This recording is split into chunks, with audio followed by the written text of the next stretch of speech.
Estamos aqui no nosso terceiro painel desse fórum, esse fórum de compartilhamento de avanços e aprendizados da Rede Gasbras Seção Minas. Este é um painel voltado a propostas de regulação para gases não convencionais no Brasil. Para tal, temos duas grandes especialistas que nos ajudarão nas reflexões e na definição de alguns direcionamentos que poderão compor uma regulamentação mais efetiva para esse segmento, né? Eu apresento as nossas duas speakers e a nossa apresentadora será a professora doutora Irdan Catarina de Medeiros Costa. Ela é advogada formada pela Universidade Federal do Rio Grande do Norte, especialista em processo civil, mestre e doutora em energia pelo Programa de Pós-Graduação em Energia da Universidade de São Paulo. Estágio de doutoramento na Faculdade de Direito na Universidade de Oklahoma, nos Estados Unidos, mestre em Direito de Energia e de Recursos Naturais pela Universidade de Oklahoma, mestre em Direito pela PUC de São Paulo, atualmente é pesquisadora visitante no projeto Gasbras, pelo Instituto de Energia e Ambiente da Universidade de São Paulo, tem experiência no setor de petróleo, gás natural, energia elétrica, energias renováveis e mudanças climáticas. Então, temos aqui uma apresentadora com uma bagagem completa aí no direito da energia, podendo, então, posicionar esse segmento dentro de um contexto maior. A nossa debatedora é a professora doutora Fernanda Delgado, da FGV Energia. Ela é professora e assessora estratégica da FGV Energia. Também é professora do programa de pós-graduação da Escola de Comando do Estado-Maior do Exército, via convênio com a FGV. É doutor em Planejamento Energético, mestre em Tecnologia da Informação e possui 4 livros publicados sobre petropolítica. Tem experiência profissional em empresas relevantes, no Brasil e no exterior, e na FGV Energia é responsável pela coordenação do MBA em Gestão do Setor de Óleo e Gás, e pelas linhas de pesquisas em petróleo, gás, biocombustíveis e transição energética. Não está no currículo da professora, mas a professora capitaneou 2 esforços pela FGV Energia que conduziram a 2 publicações referenciais na área de gases não convencionais. São os 2 cadernos de gases não convencionais do grupo da FGV Energia, sendo que o segundo foi publicado no início deste ano em cooperação com a Rede Gasbras. Então, eu passo imediatamente a palavra à professora Irdan. Em primeiro lugar, eu quero agradecer ao Renato pela oportunidade de representar aqui o grupo, né, da USP. E também agradecer a toda a organização, a Catarina, também a Fernanda, né, que vai junto comigo nesse painel debater esse assunto, né, que é muito caro a todos nós da área de regulação em petróleo e gás. O tema de recursos não convencionais, ele entrou na agenda do Brasil, a gente pode dizer como um marco, né, o leilão 12º da ANP. E aí, eu trouxe para vocês aqui um PowerPoint, né, onde a gente traz algumas ideias do grupo de regulação da Universidade de São Paulo, né. Quero agradecer também ao professor Edmilson pela apresentação. Então, aqui eu trago o nome de todos os integrantes do grupo regulatório. Como vocês veem, são muitas as pessoas, os profissionais envolvidos de diversas áreas, né? A Clarissa, o Edmilson, né? O professor Edmilson, o Eduardo Pereira, que tem toda uma bagagem internacional, a Gabriela, a Isabela também, o João Carbone, José Fernando, Lívia Amorim, a Mariana Fernandes, o Matheus Rebelo, Natália Weber, o professor Owen, da Universidade do Texas, que ele veio fazer um intercâmbio pela Fulbright, e com isso ele auxiliou a gente a produzir o protocolo de boas práticas no ano de 2019, que agora a gente está atualizando para fazer uma entrega no âmbito da FINEP. E o professor Paulo Negrais também, ele entrou recentemente no grupo, a partir de janeiro desse ano, e ele está nos auxiliando a finalizar todos os relatórios técnicos. O Rodrigo, Tiago que também vem conosco desde 2019, trabalhando nesse protocolo de boas práticas, a Tisa e o Vitor. Então, como vocês veem, são muitos os profissionais, os mestrandos, os doutorandos, os professores que estão nessa empreitada, né, de estudar a regulação do não convencional. E aí a gente basicamente tem 2 produtos finais do projeto Gasbras, né? Um relatório técnico regulatório, onde a gente fez um apanhado de toda a literatura, fez uma série de estudos comparativos da legislação dos Estados Unidos com o Brasil, além do protocolo de boas práticas.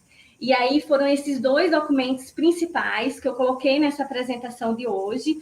Obviamente, a gente tem toda uma produção científica em conjunto, né? Por exemplo, a professora Fernanda, ela escreveu um artigo que vai ser publicado no nosso e-book, no e-book do Gasbras, sobre a comparação, né, do não convencional na Polônia e Estados Unidos. Outros escreveram sobre o não convencional olhando a Europa e trazendo as lições da Europa para o Brasil. Então, a gente tem uma série de outros produtos acadêmicos que vai ter como resultado tanto a publicação de um e-book, que é o e-book do Gasbras, seção São Paulo, e também artigos científicos que a gente vai submeter em periódicos nacionais e internacionais. E aí, a agenda dessa apresentação, eu trago um pouco a contextualização do tema, a partir da 12ª rodada de licitação da ANP.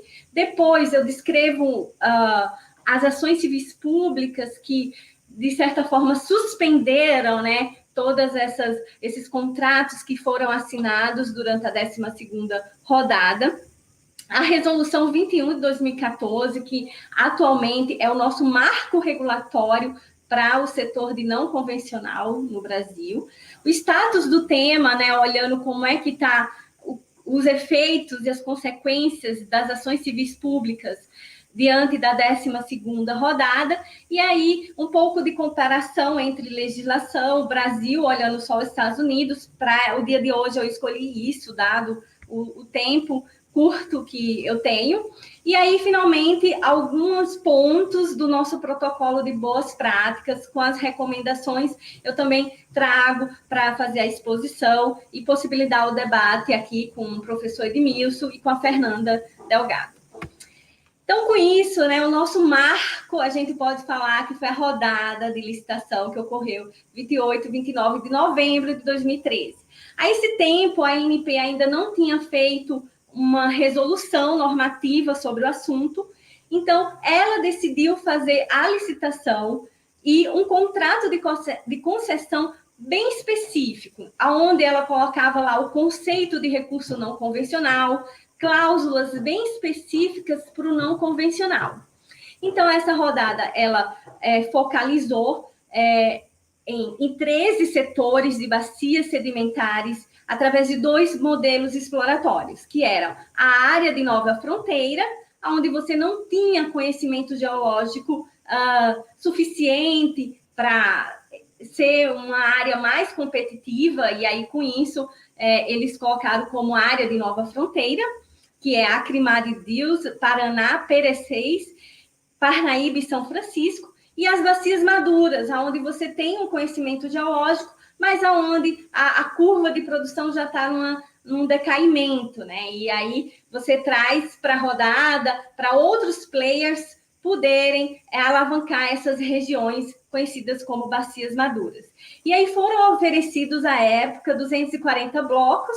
O leilão ele foi finalizado com bastante êxito, várias bacias, vários blocos foram arrematados por empresas. No site da ANP vocês conseguem acompanhar esse histórico. Eu não consegui trazer por causa exatamente do tempo limitado, mas a gente tem, por exemplo, a Petra fez alguns arremates lá na Bacia dos Rios São Francisco, a Petrobras também fez alguns arremates lá no Paraná. Então, a gente tem uma série de arremates importantes por empresas e players consolidados no setor nessa rodada de licitação. Então, e com isso, né, ocorreu a rodada de licitação, mas logo depois já começou a ter uma série de ações civis públicas questionando uma série de requisitos que poderiam estar presentes na rodada de licitação, mas que não estiveram. Principalmente focalizando o princípio da precaução. Então, como vocês veem aqui, teve uma ação civil pública na Bacia do Paraná, que aí focalizou, né, decretou a sentença do juiz, né, decretou a nulidade do procedimento licitatório e dos respectivos contratos, bem como, né, determinou que a ANP se abstivesse de realizar qualquer procedimento licitatório sem a realização da prévia avaliação ambiental de áreas sedimentares. Então, como eu falei para vocês, a ANP ela fez a licitação, ela colocou o contrato de concessão com cláusulas bem específicas, mas ela se absteve de fazer alguns procedimentos considerados relevantes do ponto de vista ambiental. Ou seja, a avaliação ambiental de áreas sedimentares não tinha sido feita, informações relevantes para se assegurar a segurança operacional das atividades não tinham sido feitas. Então, a sociedade civil, através do Ministério Público, né, entrou com uma série de ações para suspender os efeitos dessa licitação. Outra ação civil pública ocorreu também na Bacia Sergipe-Alagoas, né? Que aí o juiz também decretou a suspensão dos efeitos da 12ª rodada de licitação em razão dos potenciais riscos ao meio ambiente, à saúde e à atividade econômica regional, né? Enquanto não fossem realizados estudos de impacto ambiental e a devida publicidade da avaliação ambiental de áreas sedimentares. Então, novamente, o juiz segue a linha, né, a linha do primeiro lá da Bacia do Paraná.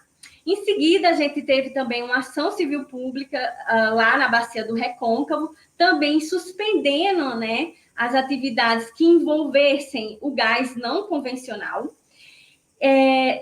Inclusive a 12ª rodada de licitação, enquanto não houvesse uma prévia regulamentação do CONAMA e não fosse realizada a avaliação ambiental de áreas sedimentares.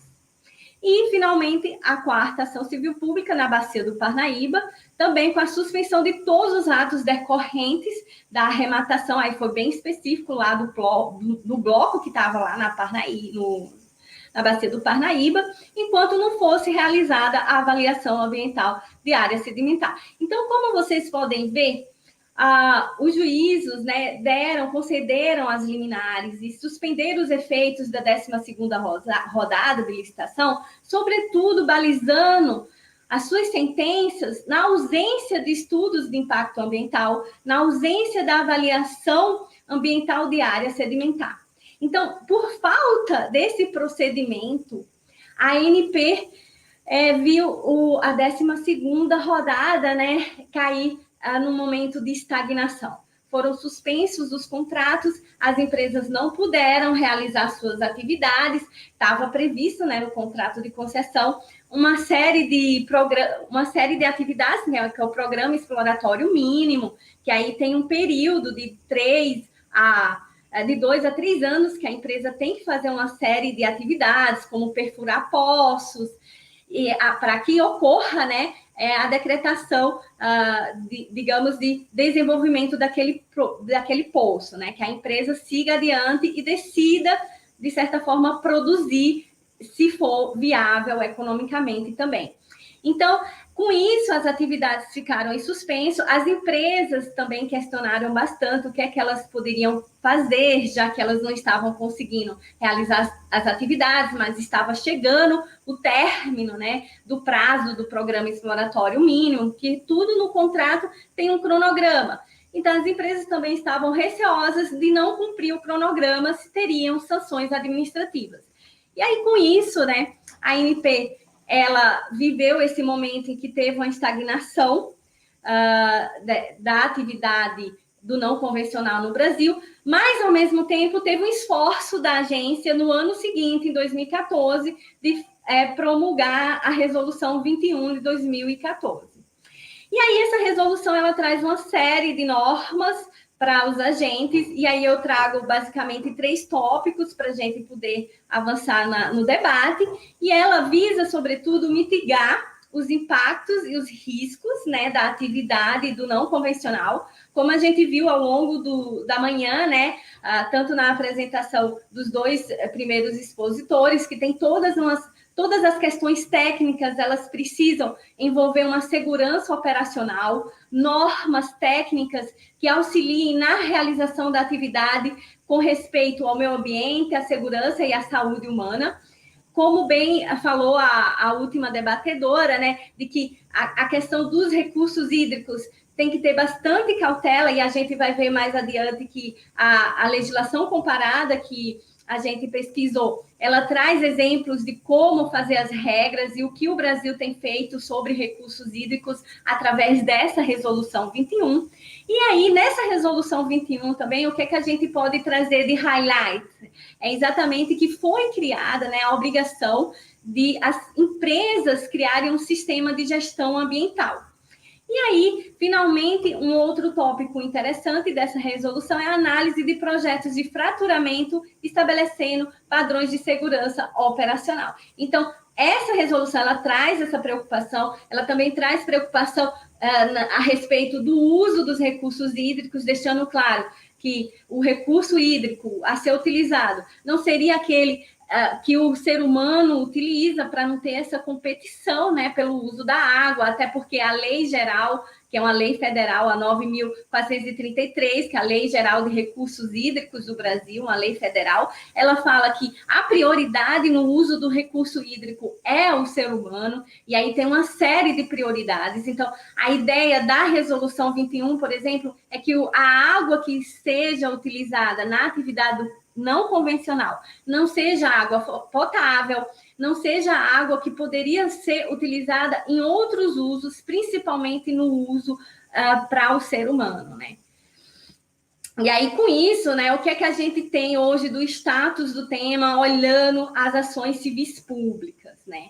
Dado que as ações, as sentenças suspenderam os efeitos, né, da 12ª rodada de licitação, e aí as sentenças, né, que é o ato final do juiz, né, foram balizando as liminares, que as liminares apenas arbitram o formus boniuris, né, que é a verossimilhança da alegação. E aí, com isso, hoje, o que é que a gente tem de resultado dessas liminares e dessas sentenças, né? Que a diretoria colegiada da ANP, em 12 de setembro de 2019, né, pediu, né, a extinção contratual sem ônus, né, dos contratos de concessão de vários blocos que estavam na égide dessas ações civis, localizados na Bacia do Recôncavo, por exemplo, oriundos da 12ª rodada de licitação.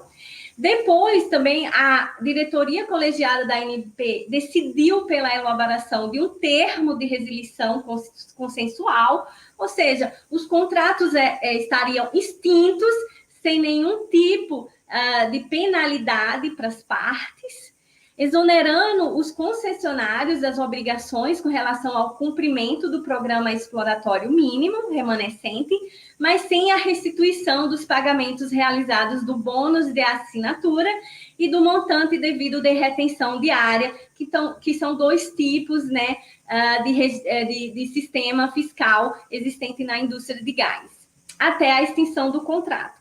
E aí, em virtude do princípio da isonomia, a diretoria da ANP estendeu nessa decisão a todos os demais concessionários da 12ª rodada que estivessem em situação idêntica. Porque, como bem vocês sabem, nem todas as áreas da 12ª rodada eram áreas de recurso não convencional. O foco era Nova Fronteira e Bacia Madura. Então, a Bacia Madura ela já estava sendo desenvolvida há muito tempo por outros operadores que, de certa forma, devolveram a área, ou a bacia era madura, do ponto de vista do conhecimento geológico.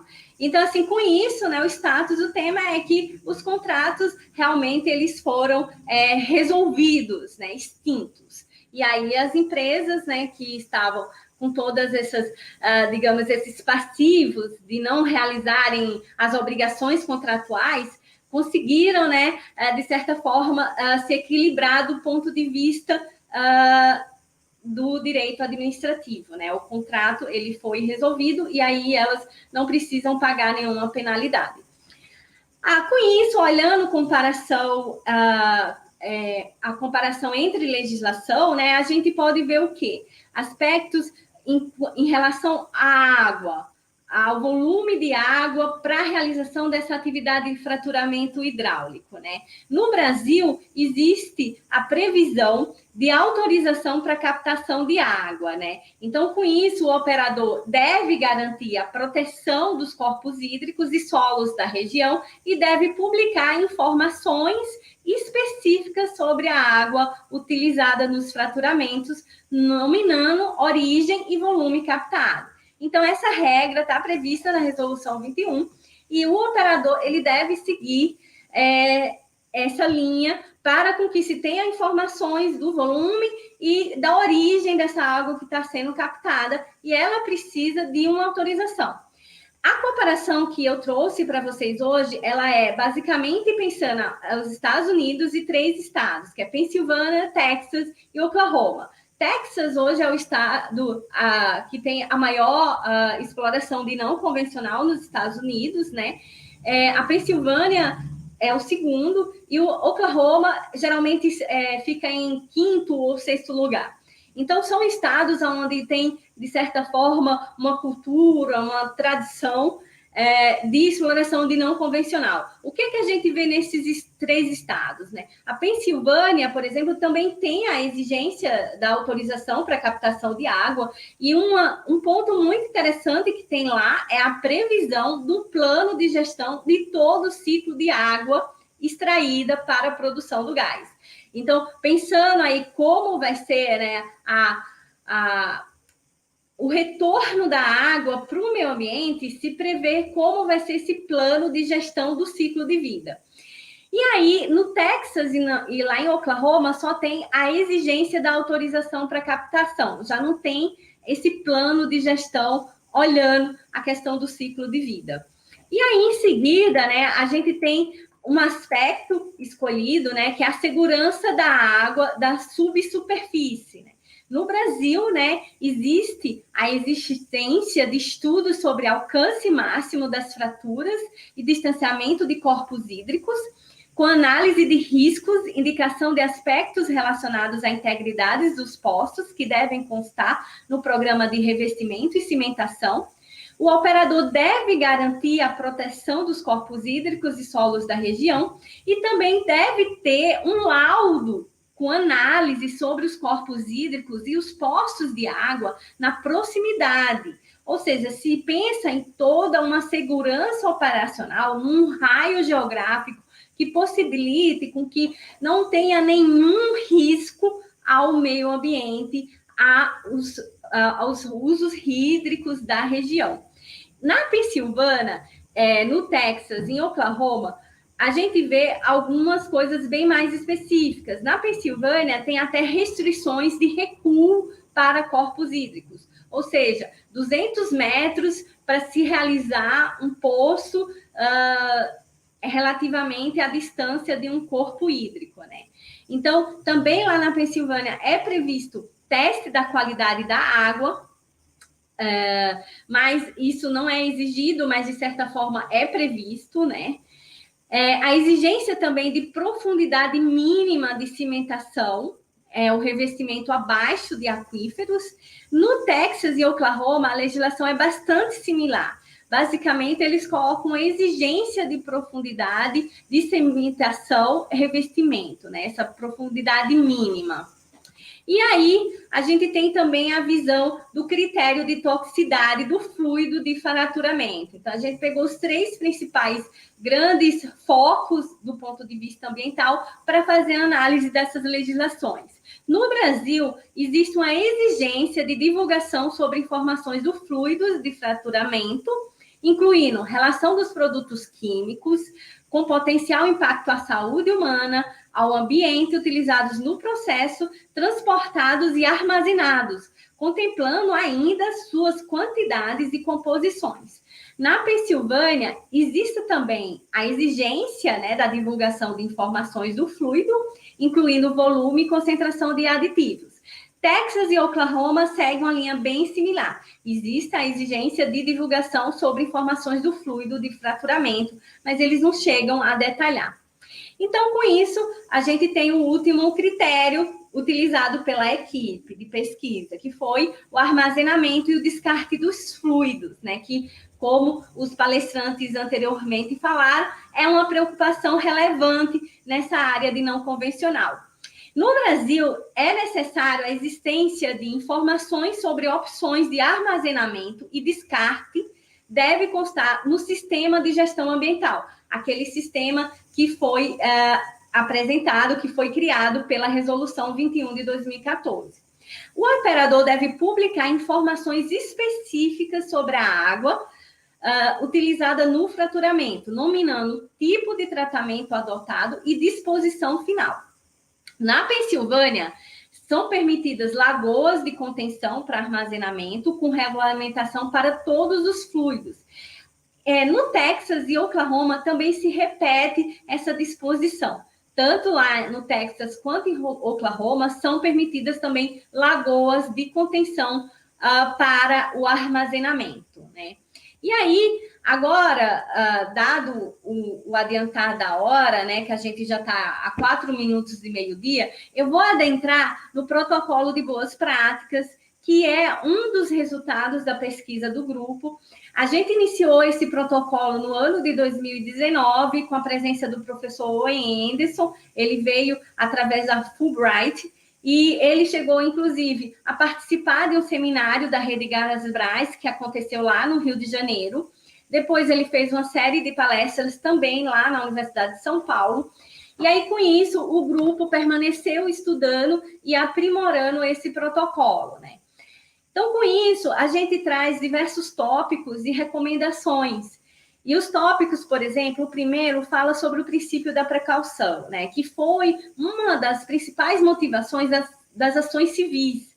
Então, com isso, a gente chama a atenção, né, para com que as normas, para com que as atividades do não convencional priorize, digamos, uma capacitação que dê razão para esse princípio da precaução, como, por exemplo, a recomendação que o IBAMA, junto com o CONAMA, faça as regras de licenciamento ambiental do não convencional. Hoje a gente sabe que o IBAMA, ele é o competente, né, para licenciar, dado o decreto federal que foi publicado. O REAT também, né, trouxe toda uma perspectiva, e aí a gente coloca como a recomendação, né, o projeto piloto ou o poço transparente, né, são sinônimos, para com que possa se ter conhecimentos e avanços na técnica utilizada no Brasil, e aí com isso as normas vão se habilitando a tratar a técnica brasileira, e a avaliação ambiental estratégica. Como vocês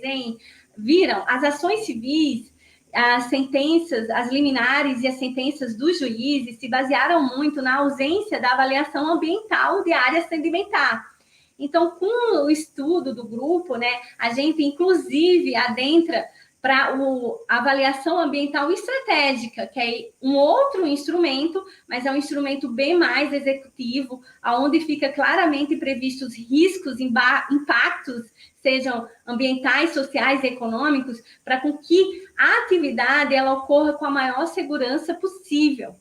Então, com isso, a gente vê que todas as questões ambientais que envolvem o princípio da precaução, seja dados limitados sobre as formações do folheiro, sismologia induzida, né, a questão dos riscos dos terremotos, a questão do resíduo, né, que é a água do fraturamento, e como é que as normas brasileiras vão tratar desse ciclo de vida da água, né, para que o descarte não ocasione nenhum prejuízo à saúde e ao meio ambiente. Então, com isso, a gente foi também olhando outras possibilidades de recomendações. Lá em Oklahoma, por exemplo, se constatou a presença de alguns terremotos e sismicidades, e aí, com isso, a gente trouxe, por exemplo, um diagnóstico olhando outros países, como os Estados Unidos, em especial Oklahoma e Texas, e aí observou-se alguns sismos naquelas regiões, então, relacionados à atividade do não convencional. Então, com isso, a gente coloca como recomendação estudo geológico detalhado, uma rede de monitoramento, né, que foi bastante falado nas palestras anteriores pela manhã, um plano de contingência e, quem sabe, né, a criação de um fundo, né, para lidar com os danos decorrentes dos terremotos. Então, dos terremotos, a gente coloca isso como recomendações. Além disso, né, a gente pensou durante a construção do protocolo os impactos na superfície e para a população.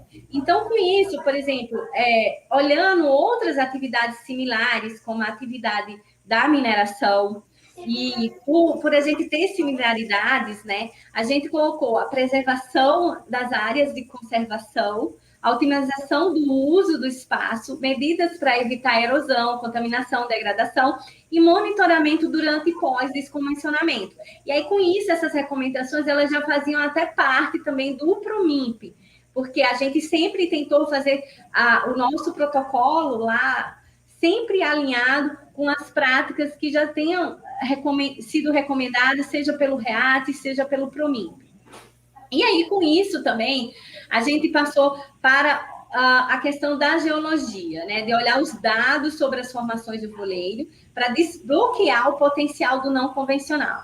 Então, as nossas recomendações era pensar qual seria o regime de royalties mais apropriado para esses tipos de projetos, principalmente para os projetos iniciais e os pilotos, aí pensando, de repente, numa diminuição, uma redução da alíquota de royalties para você ter uma facilitação do ponto de vista econômico-financeiro do projeto, um fundo acadêmico também, né, de P&D, para que recursos fossem direcionados para a investigação científica e aprimoramento das técnicas e dos recursos humanos, e o projeto piloto, né, que é a ideia do poço transparente, para se ter uma parceria, né, digamos, entre academia e empresas, e se possibilitar o avanço da técnica e da ciência do não convencional no Brasil, olhando a nossa realidade, mas, obviamente, sempre se aproveitando da experiência estrangeira, como Estados Unidos, Argentina e países europeus. E aí também a gente pensando na questão de novas fronteiras, né? Porque aí o gás não convencional, ele traz algumas questões tecnológicas, que é promoção de inovações e acesso à energia, aquela população que não tem esse recurso próximo. O fraturamento hidráulico, ele é conhecido, é uma técnica conhecida de longa data, né? Então, com isso, a gente pode utilizar dessa experiência em outros países para aprimorar e iniciar as atividades no Brasil, que aí isso teria uma cooperação regional, pensando na Argentina, internacional, pensando nos Estados Unidos. E aí, incentivos, né? As nossas recomendações recairiam sobre os incentivos à cooperação, parceria internacional, a questão do Poço Transparente, que é um projeto piloto, que seria interessante para se ter dados, para se ter informações críveis e, com isso, se possibilitar o aprimoramento das normas e das técnicas brasileiras, e a disponibilização de resultados em biblioteca digital e acesso ao público. E aí, pensando também na questão de que foi falada mais cedo, sobre essa questão da regulação, né? A gente tem normas federais e normas regionais que muitas vezes entram em conflito, principalmente do ponto de vista ambiental. Como vocês sabem, o licenciamento ambiental é a competência, né, ela é concorrente, ou seja, o Estado ele pode fazer o licenciamento ambiental no seu território, e em alguns casos, né, o IBAMA poderá agir quando por exemplo, uma região entre fronteiras, entre estados, no offshore, a competência do IBAMA. Então, a gente tem uma série de regulamentações do ponto de vista ambiental que envolve a esfera federal e a esfera estadual. E aí, com isso, né, a gente, às vezes, tem alguns conflitos. Então, a gente viu esse diagnóstico, né, conflitos entre interesses, a importância da participação da população nesse assunto e regras específicas para o projeto. Isso é um ponto que eu acho bem interessante, porque, em regra, a norma, né, a lei, ela é geral e abstrata. Mas quando você vai, digamos, regulando determinado setor, você pode colocar regras específicas a partir de parâmetros máximo e mínimo, com o sentido de olhar especificidades e abarcar o maior percentual possível de exceções à regra.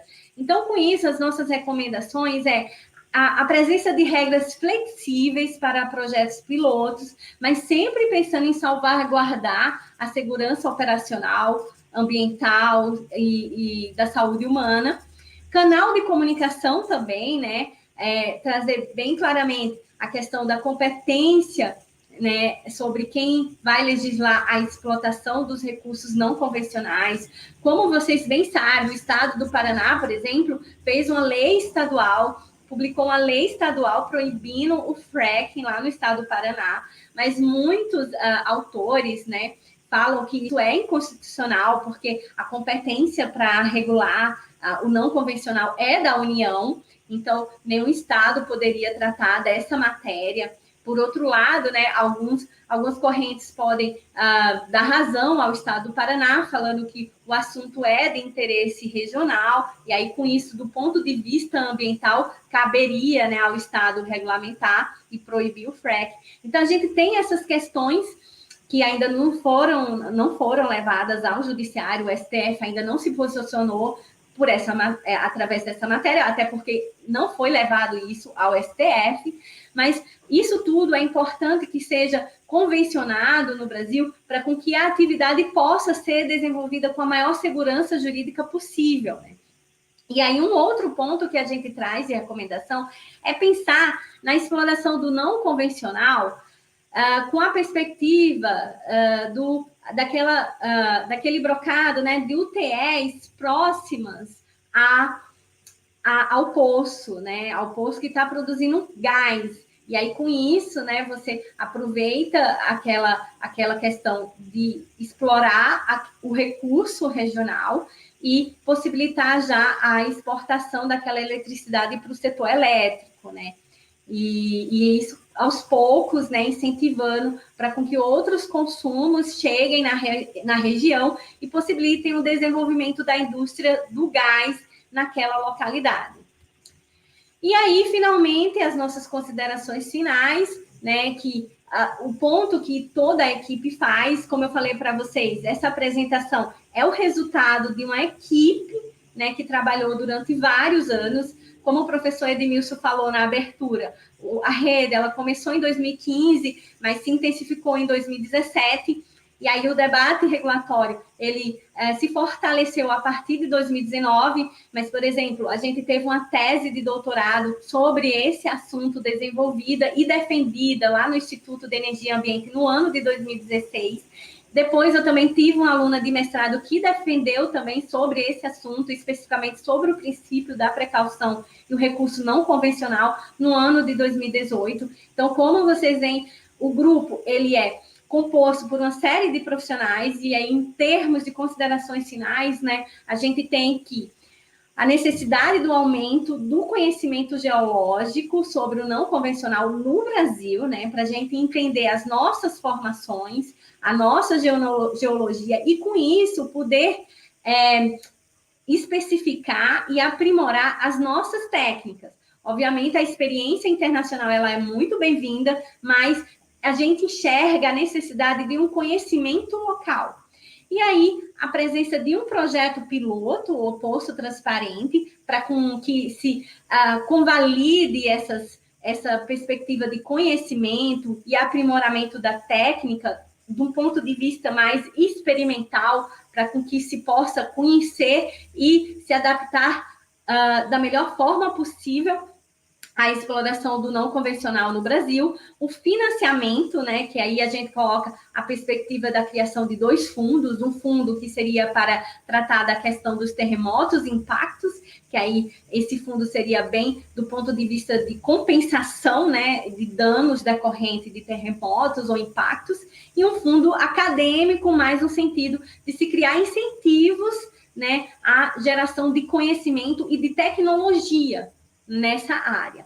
E, obviamente, a gente coloca por fim o suporte e a coordenação por meio da rede Gasbras, que através desse evento, né, de hoje, vocês podem ter acesso a muito material, a muitas pesquisas que foram realizadas no âmbito da rede por várias universidades que acompanham.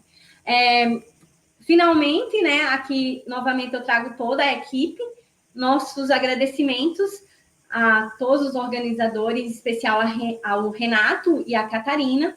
Agradecimentos também ao professor Edmilson, que tem coordenado essa rede de forma brilhante, com bastante tolerância e paciência, o que demonstra o êxito final do projeto será com muito sucesso. E aí eu passo, né, para a nossa querida amiga Fernanda, para a gente começar o debate. Eu espero que todos possam aproveitar para enriquecer os seus conhecimentos e para com que a gente consiga aproveitar o potencial do não convencional para, de certa forma, reaquecer a economia brasileira para os próximos anos. Obrigada pela atenção e eu fico aqui à disposição. Professora Fernanda, então a palavra é sua. Obrigada, Edmilson. Parabéns, Irdan. A apresentação foi incrível, como tudo que você faz, né? É um prazer trabalhar com você, trabalhar com o Edmilson. Agradeço ao Renato Timinelli esse convite para estar aqui. Eu sou Fernanda Delgado, professora e pesquisadora da FGV Energia, professora visitante aqui do projeto Gasbras. Eu tenho só alguns comentários. Eu acho que a apresentação da Irdan embarcou tudo que a gente precisa saber sobre a questão regulatória dos não convencionais, né? Eu destaco algumas falas da Irdan para a gente começar esse debate, que é a questão do desbloquear o nosso potencial de não convencionais, né? Saber o potencial dessa geologia, o que a gente pode contar dentro de matrizes, né, e de oportunidades reais que o não convencional representa para o gás natural no Brasil, é extremamente importante. Nesse sentido, eu gosto sempre de destacar que o não convencional ele representa possibilidades reais de geração de emprego, renda e arrecadações no interior do país, onde o gás do pré-sal, quando ele estiver disponível, é onde o gás do pré-sal ele não vai chegar, né? Então, ele representa novos modelos de negócios, como a Irdan colocou, que são modelos de negócios como o da Eneva, por exemplo, né? Que é o gas to wire, que é o gas to GNL, por exemplo, que são modelos de negócios que saem dessa perspectiva mais convencional que a gente tem, que é produção, duto, entrega, né? Então, o gás não convencional possibilita esse novo tipo de modelos de negócios mais diversificados, né? O ponto em questão, né, 2 pontos em questão do não convencional, a meu ver, não é a técnica ou a utilização do fraturamento hidráulico. Eu acho que a gente já tem estudos suficientes, né? A Irdan abordou isso muito bem. Isso vai ser abordado ao longo do dia, né? E o Edmilson mencionou os cadernos que já foram lançados pela FGV e pela FGV em parceria com a Rede Gasbras. As tecnologias já foram avançadas em direção a que você faça, a que você utilize essa tecnologia de uma forma mais segura ambientalmente, né, e para a saúde humana, como a Irdan colocou de uma forma muito, muito bacana. O ponto é como você comunica isso para a sociedade, como você explica isso, como você traz isso de uma forma simples e não simplista, de uma forma clara, a que todos percebam que existem muito mais externalidades positivas do que externalidades negativas, de que os benefícios socioeconômicos, no final do dia, representam muito mais ganhos sociais, muito mais ganhos para um Brasil nesse momento, do que externalidades negativas no final do dia.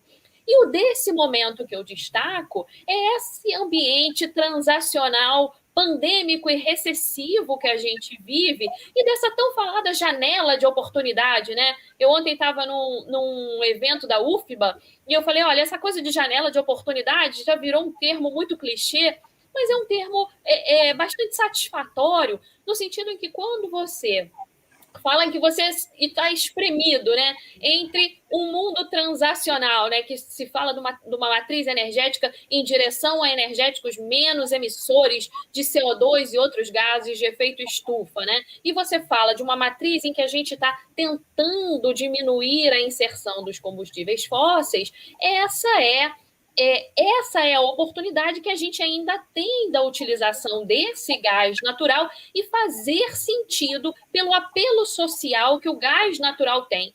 Caso contrário, ele não vai ser representativo e a gente não vai conseguir os investimentos que sejam necessários para que a gente traga esse energético nessa forma que a gente está trabalhando hoje, né, que é o fórum dessa discussão, que são os não convencionais, né? O que eu mais escuto é, ora, Fernanda, por que eu tenho que desenvolver os não convencionais no Brasil, uma vez que eu tenho uma enormidade de reservatórios de convencionais, né? Isso é a retórica, isso é a narrativa que permeia o discurso de muitos fóruns de energia. Então, é tão somente porque você precisa ter isso disponível em um país que precisa de desenvolvimento econômico, industrial, você precisa de energias disponíveis para quando da retomada desse desenvolvimento econômico. E, novamente, eu acho que o ponto fundamental aí, já que a tecnologia está posta, já que a regulação pode ser posta, por mais que ela venha mais rápido ou mais devagar, a regulação ela fica posta, né? A questão é o quão veloz a gente consegue aproveitar essa oportunidade dentro desse ambiente transacional que a gente vive. Então é isso, eu gostei muito da fala da Irdan, no sentido de que a lei é geral e abstrata. Isso é muito interessante, né? Porque do ponto de vista da lei, como eu falei, ela está posta. E cabe a gente trazer isso e colocar isso, colocar o pé no chão, né? E como a gente faz para isso efetivamente acontecer? A gente tem uma série de projetos, a gente tem o projeto do Poço Transparente, né? Que o Ministério de Minas e Energia colocou junto com o CNPE para fazer o Poço Transparente no Brasil. A gente aqui na Rede Gás Brás tem os estudos relativos com o Edmilson, né? Relativos a comparativos com o projeto do MSL e o projeto SCHIR na Polônia. Agora, como a gente saca isso adiante, né? Como a gente leva isso para frente para trazer um modelo que seja satisfatório, como a Irdan colocou, que seja acessível à sociedade para mostrar, olha, fora do Brasil foi feito dessa forma, foi aceito por essas sociedades, o que foi demonstrado nesses poços pilotos, né, nesses poços transparentes, foram essas e essas e essas, esses e esses indicadores. Esses indicadores demonstraram segurança, demonstraram indicadores bastante satisfatórios, e é isso que queremos trazer dentro desse projeto piloto do Brasil. Falta estabelecer esse arcabouço jurídico, institucional e melhores práticas, né, Edmilson? Era isso que a gente estava querendo organizar. Enfim, eu acho que fica aí o debate de se pensar. A gente vai ter um painel no final do dia, que é com a Catarina Lacerda, em relação a essa questão da comunicação, né? A FGV está disponível para esse trabalho em relação à comunicação social, como você espraia isso para a sociedade, mostrando essas externalidades positivas e a geração de renda e emprego, e, novamente, onde o gás do pré-sal não vai chegar. Passo a palavra para você de novo, Edmilson. Vamos fazer pergunta para a Irdan, Edmilson. Ela sabe tudo. Isso mesmo, obrigado. E já temos aqui duas perguntas do chat da nossa audiência. Então, da Viviana pergunta: quais os caminhos críticos nesse modelo regulatório para o desenvolvimento do gás não convencional? Então, acho que essa é uma primeira pergunta. E eu deixo uma pergunta aí também para as duas colegas, referente a esse princípio da precaução que tem embasado uma boa parte dessas resistências de percepção pública, até onde o princípio da precaução deve flexibilizar-se para acomodar atividades de pesquisa e desenvolvimento tecnológico que não têm a escala comercial, mas, sem dúvida, envolvem incertezas maiores, até porque ainda estamos na fase de pesquisa e desenvolvimento. Então, passo a palavra de volta aí para as palestrantes. Obrigada, professor Edmilson, pelas perguntas. Davi, sobre sua pergunta, qual o caminho crítico, né, no modelo regulatório, no meu ver, seria muito bom que, com a implementação do poço transparente, né, a gente poderia aperfeiçoar o conhecimento geológico e aí, com isso, aprimorar técnicas e aprimorar a regulação. Então, no meu ponto de vista, o momento demanda mesmo com que se implemente um poço transparente. E aí, com isso, você pode partir para aprimorar a resolução 21 da ANP, né? Então, eu basicamente vejo, né, como necessário se pensar um aprimoramento da resolução 21, mas esse aprimoramento baseado nas técnicas brasileiras, a partir mesmo da prática e da utilização das técnicas de fraturamento no subsolo brasileiro, olhando a distância, por exemplo, de determinados corpos hídricos, olhando os efeitos do fraturamento no solo brasileiro, para a população do entorno. Então, eu vejo dessa forma. E você, Fernanda? Vamos ficar nessa pergunta, depois a gente vai para a do Edmilson. Não estava conseguindo desbloquear. Obrigada, Erdan. Eu acho que o caminho crítico da regulação é a velocidade com que ela vai ter que ser feita. Sabe, Davi? Acho que as coisas no Brasil, elas andam de uma forma muito devagar, né? A tecnologia já está lá na frente, os problemas estão lá na frente, as oportunidades estão lá na frente, e a regulação, ela caminha de uma forma muito lenta, mas isso é o normal, né? Sempre foi assim. A única coisa que eu vejo que a regulação no Brasil está tentando se antecipar, né? Um arcabouço antes da tecnologia, é na questão do hidrogênio. Vamos ver se vai dar certo. Mas quando a gente está falando dos não convencionais, você tem que fazer toda uma organização ainda, né, que não existe. Então, eu concordo quando a Erdan coloca que primeiro vamos tentar testar, né, a partir da institucionalidade desse poço transparente e ver o que você precisa mais, né? Eu acho que vai ser uma coisa meio, vamos trocar a roda, né, com o carro andando. Eu acho que o mais importante aí é se imprimir celeridade no processo. Caso contrário, a gente vai ficar para trás. A gente vai fazer uma discussão de um ativo, né, que vão ficar enterrados. Tem um termo em inglês, né, que é stranded assets, que é você ficar com isso tudo encalhado sem poder aproveitar. Então, a meu ver, a criticidade da questão é a velocidade com que a gente toma essas decisões e com que isso é implantado. E pensando nisso, né, a cooperação e o diálogo, né, entre as instituições. A cooperação e o diálogo que vão ter envolvendo a área ambiental, o executivo, as agências reguladoras específicas, né? Então, aí a regulação, a gente pode ver que várias questões são críticas, mas sempre pensando, né? O dilema entre o ovo e a galinha. Quem vem primeiro?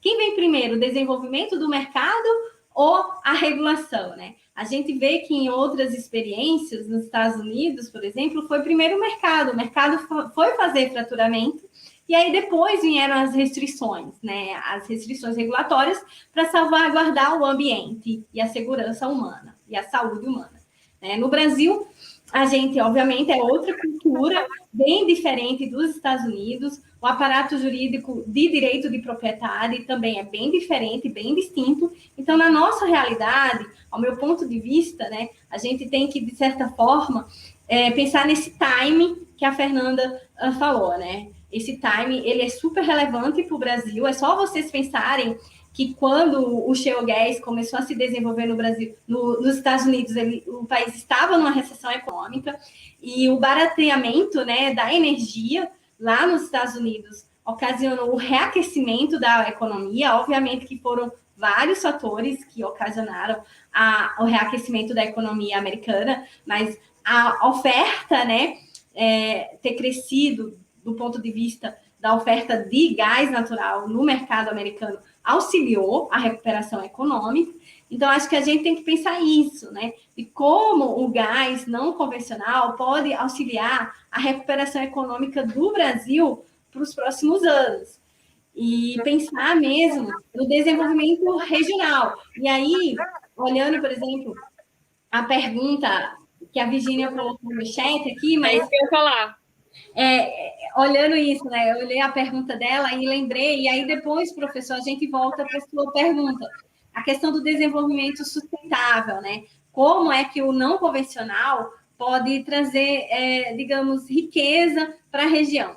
Isso é muito interessante porque isso é um dilema dos recursos naturais como um todo. Não só os fósseis, que são esgotáveis, quanto outros tipos de recursos naturais. É só vocês verem a discussão, né, que tem ocorrido frequentemente, de qual o retorno do recurso eólico lá para o Nordeste, para aquele município que tem um parque eólico. Qual o retorno?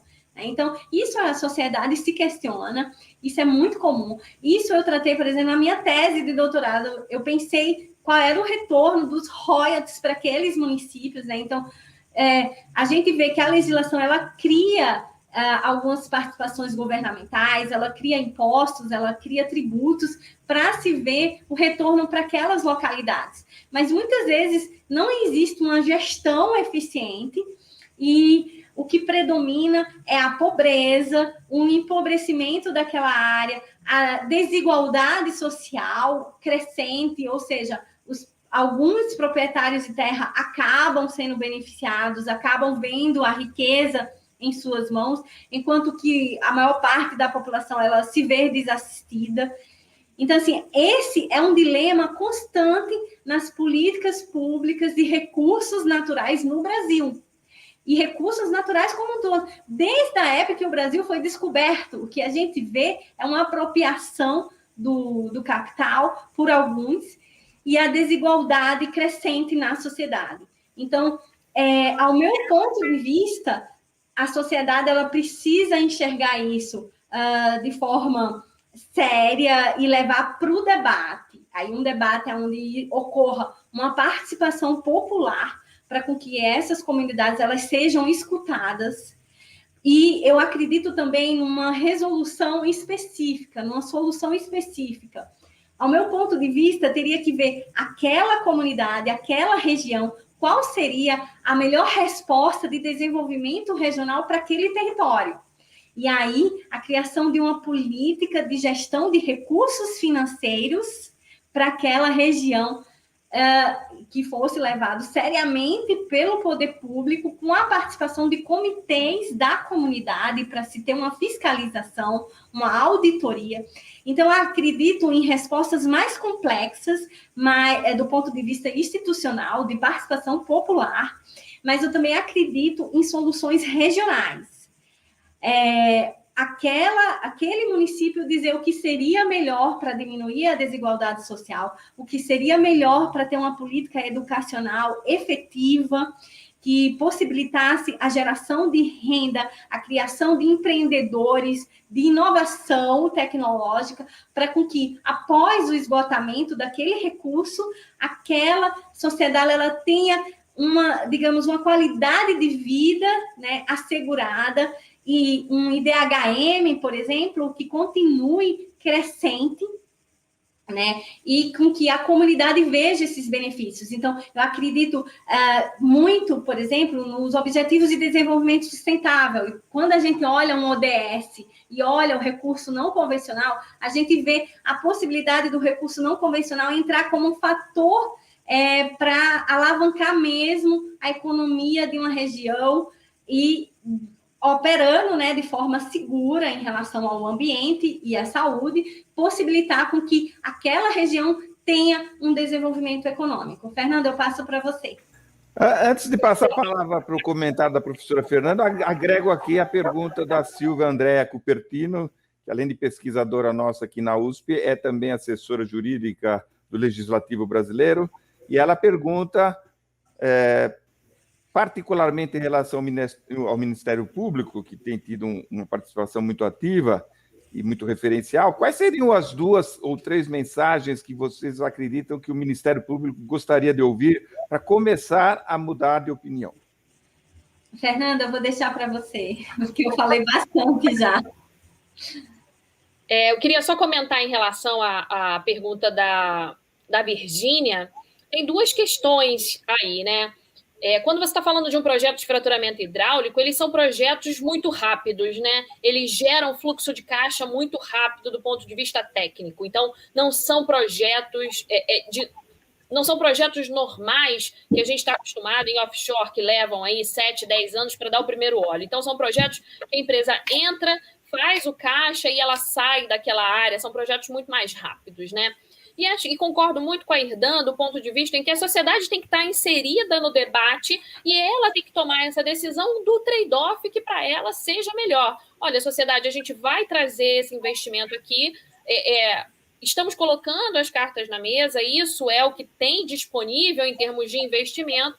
As externalidades econômicas que esse investimento pode trazer são essas, e traz a sociedade para perto de uma forma clara e transparente, né, como parte da tomada de decisão, e deixa que ela decida se aquilo é bom ou não para aquela comunidade. Em muitas comunidades, a questão dos recursos naturais é a única fonte de renda que eles têm, né? Nesse debate de ontem da UFBA, o que eu estava comentando é isso. Às vezes, royalties do petróleo, né, e participações especiais é a única renda que advém, que pode ser proporcionado para alguns desses municípios brasileiros. Então, ou é aquilo mesmo, né?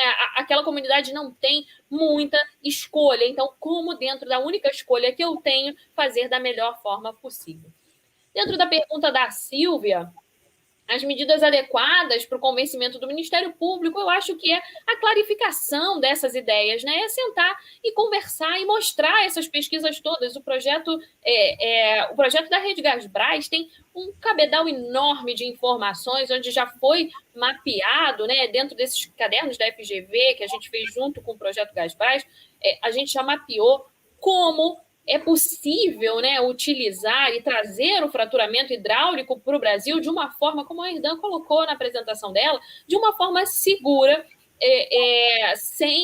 uma forma segura e monitorável, né? Isso que é importante, monitorável e de uma forma aberta à sociedade. Eu acho que estamos à disposição do Ministério Público, né? Qualquer um de nós, qualquer um dos professores da Rede Gasbras, para conversar e trazer essa explanação, né?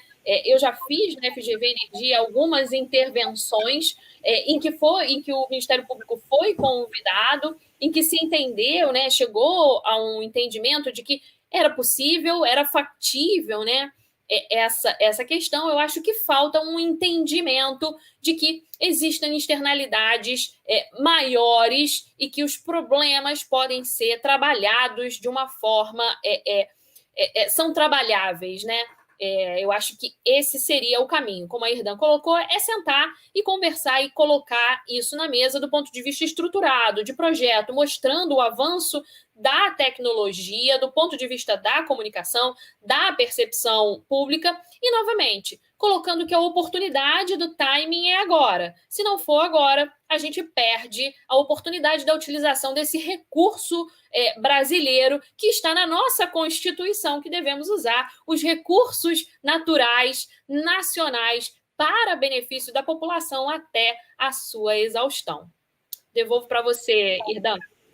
Eu concordo também com a professora Fernanda sobre o ponto, né, do Ministério Público. Eu acho que o Ministério Público ele tem que ser convidado para o debate, para participar, entendendo, né, que na Constituição Federal a gente tem o artigo 225 que fala, né, da preservação do meio ambiente, mas a gente tem uma série de outros artigos, como o capítulo que fala dos direitos fundamentais, e que a nossa Constituição é uma Constituição capitalista, né? A gente tem um capítulo que fala de direito econômico, tem uma série de artigos que fala da atividade econômica, E a gente precisa pensar no sopesamento de direitos, né? No âmbito jurídico, a gente sabe que, diante do conflito de dois princípios, salvaguardar o meio ambiente e, por exemplo, desenvolvimento econômico, se a atividade ela puder ser controlada, feita de forma segura, mitigando os riscos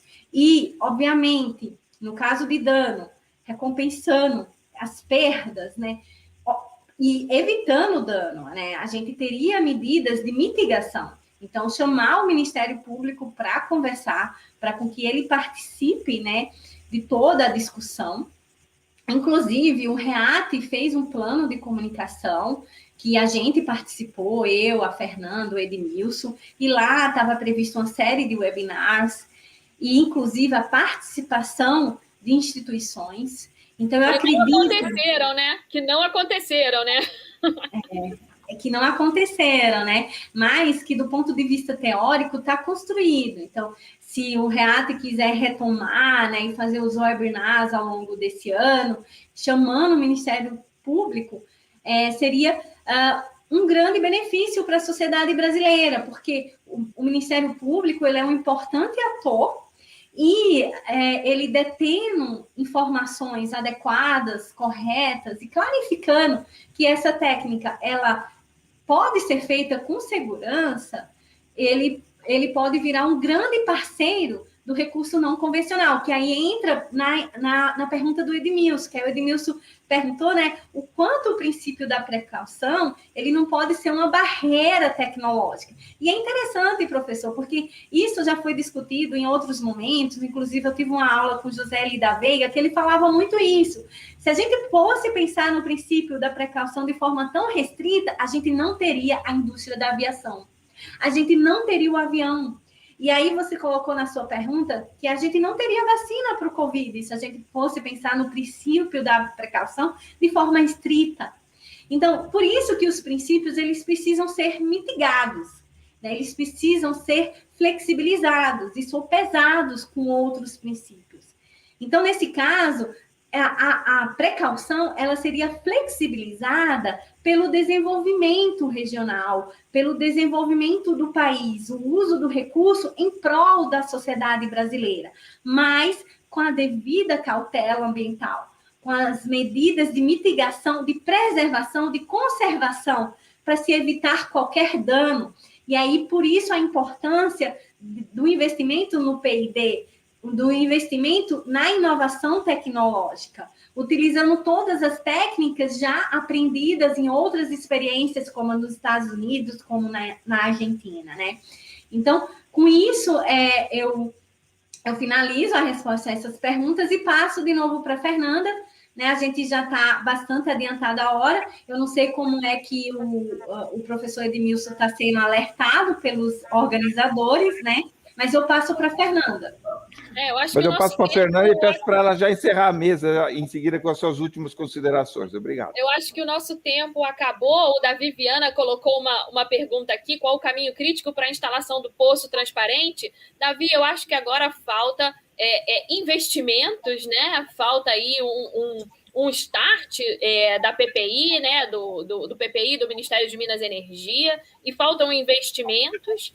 Eu acho que o nosso tempo já se esgotou. Novamente, eu agradeço o convite para esse painel. É sempre um prazer enorme trabalhar com o Edmilson, com a Irdan, com o Renato Timinelli e colocar o nosso grupo, o grupo da FGV Energia, à disposição novamente, né, Edmilson? A gente estava construindo um trabalho para fazer para a PPI, para o Ministério de Minas e Energia, em direção a um arcabouço do Poço Transparente, e colocamos aqui, seguimos à disposição, eu, Edmilson, Irdan, e seguimos à disposição. Obrigada novamente, passo de volta aí para o Edmilson.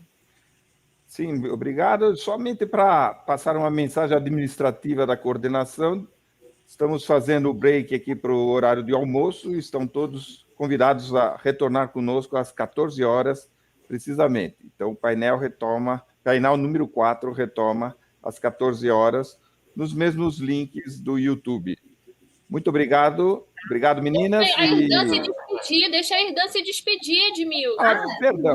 Pensei que ela já tivesse feito. Por favor, professor. Não. Obrigada. É sempre um prazer estar com o Fernanda, com o Edmilson, né? A gente se vê toda semana. Enfim, é um prazer. Muito obrigada, Renato, Virgínia, Catarina. Eu acompanho o grupo do Renato, né? Já faz um tempo, mais ou menos 1 ano. E eles sempre escutam o meu parabéns, porque o trabalho deles é formidável e super profissional. Muito obrigada e parabéns a todos. Um beijo para todos. Tchau, Fernanda. Tchau, Edmilson. Até daqui a pouco. Tchau, querida. Até daqui a pouco. Tchau, tchau. Tchau, Edmilson.